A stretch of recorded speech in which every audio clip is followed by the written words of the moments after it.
Muito bom estar com vocês, pessoal. Muito bom dia. Mais um resumo diário para vocês. Vamos falar aqui do que aconteceu até hoje, dia 11 de junho de 2025. Falar um pouquinho de cripto, falar um pouquinho de economia, Brasil e tudo que pode impactar aí o seu dia a dia. O Bitcoin, galera, ele veio testando ali aquela faixa dos 100, 102 mil pontos, parece que encontrou um patamar muito relevante e os 105, 106 até os 109 parece ser o seu novo lar. Ele não passa desse preço, ele está ali muito forte, muito pelo institucional. Esse cara vem comprando muito Bitcoin. O ETF da BlackRock atingiu um patamar de 70 bilhões de dólares de ativo em custódia, ultrapassando o ouro. O tempo que esse ETF levou para chegar aos 70 bilhões foi muito mais rápido do que o ETF de ouro. Ou seja, é o pessoal investindo pesado em Bitcoin. Ethereum também não fica para trás. Aqueles 1.800 dólares, quem pegou, pegou. A gente está na faixa já de 2.700, são $1.000 de valorização. Ele teve 10% de alta ontem e ele está também com uma força muito grande do institucional. Galera, depois da transação Pectra do Ethereum, o institucional vem entrando pesado e ele quer, porque quer comprar cada vez mais. Somente a BlackRock também comprou 1,5 milhão de Ethereum, não foi de dólares, foi de Ethereum. Quando a gente fala da capitalização total do mercado cripto, ele atingiu 3,12 trilhões de dólares, um aumento de quase 4% em relação à semana anterior. Um outro destaque, a Circle, que faz a USDC, a stablecoin, teve um IPO muito bem sucedido e a Gemini seguiu o mesmo caminho.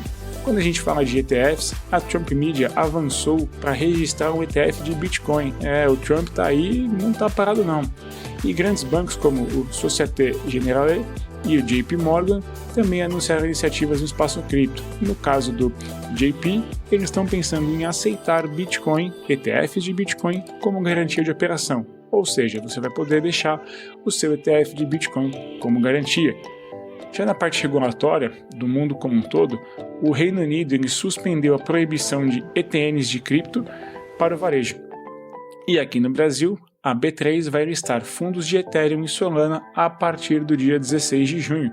Ou seja, é mais um passo para essa industrialização, para essa polarização ou para essa massificação do mundo cripto. E o mercado, tanto cripto quanto tradicional, segue aí no compasso de espera do CPI, galera. É o que vai impactar o mercado hoje, nessa quarta-feira, é o resultado do CPI, o índice de preços ao consumidor, quase como se fosse uma inflação. Se for um resultado favorável, ele pode, que seria uma inflação menor, ele pode impulsionar o mercado, pode trazer mais apetite ao risco e, consequentemente, mais apetite a cripto. E, obviamente, que a gente não pode deixar de citar a relação, a negociação entre Estados Unidos e China também está no radar. Qualquer rusga ali, qualquer entrave entre Trump e Xi Jinping pode dar ali um certo risco para o mercado, tá certo? Pessoal, Bitcoin, ficar de olho no suporte dos 103.700, tá? É uma região que ele respeitou bastante, é uma região que está ali no radar. Muito provavelmente ele não passa desse preço e, obviamente, a gente olhar ali para os 111 e 112 mil dólares. Já falando do mercado tradicional, galera, do mercado do dia a dia, que a gente está muito mais acostumado, no Brasil o Ibovespa teve um desempenho positivo, ele alcançou 136 mil pontos, uma alta de 0,54%, e o principal motor foi a divulgação de um IPCA, enquanto lá nos Estados Unidos a gente tem o CPI, aqui a gente tem o IPCA. A inflação oficial foi abaixo do esperado. Eu não sei qual que inflação é essa, porque a minha inflação aqui, ela só sobe. E o bom desempenho das ações da Petrobras, contrariando um pouquinho o que vem acontecendo nas últimas semanas. Lá fora, o S&P 500 continua negociando próximo de suas máximas por volta ali dos 6.038 pontos. Ou seja, o mercado está esticado, bastante animado, Aqui o Ibovespa se aproxima novamente das máximas, ele deu uma corrigida, mas ele volta a se aproximar das máximas. A gente está aí esperando o que vai acontecer não só na negociação entre Estados Unidos e China, mas também o que pode acontecer com os índices de preço, inflação. Controlar a inflação vai ser extremamente relevante no mundo todo, certo? Para as perspectivas, galera, nos Estados Unidos, né, a gente já comentou do CPI e a decisão do Fed. A gente tem dados de preço ao produtor, que é o PPI, e o seguro-desemprego nos próximos dias. Então são dados extremamente relevantes que vão mostrar como que a economia americana está reagindo aos juros, como que a economia americana está reagindo a essa taxa de juros entre 4% e 4,5%. Aqui no Ibovespa a gente espera muita volatilidade, tá? Tem uma tendência mais lateral no curto prazo e se o cenário ajudar, a gente pode aí voltar a testar os 140 mil pontos.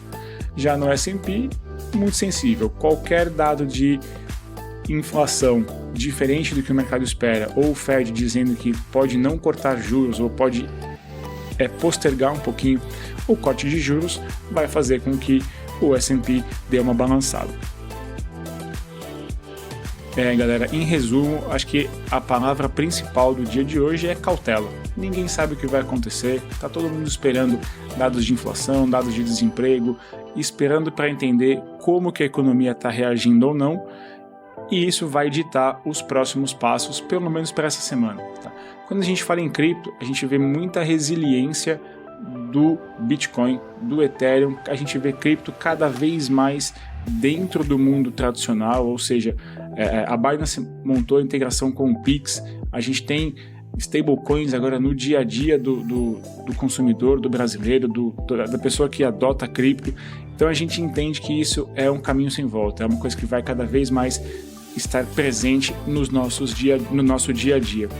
Já que no mercado tradicional, pelo menos para o Brasil, o Ibovespa reagiu bem aos dados do IPCA, ainda que seja um IPCA oficial e não aquele IPCA que a gente tem que contar. E aí depois a gente pode fazer um episódio somente sobre IPCA, como calcular o seu IPCA, o que você realmente tem que levar em conta para não cair muito nessa, não falácia, mas nesse tema de a medida oficial do governo, que a gente sabe que por muitas vezes pode ser uma medida não tão condizente com a nossa realidade, certo?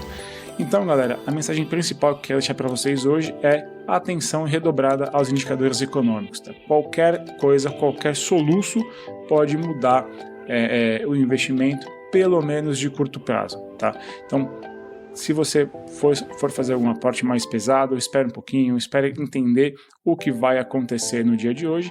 É melhor esperar um momento, uma decisão mais acertada do que comprar e se arrepender depois. Eu vou ficando por aqui, esse é o seu resumo diário do mercado. Se você gostou, curte aqui o nosso podcast, curte o nosso áudio e manda para todos os seus amigos. Valeu, muito obrigado e até a próxima.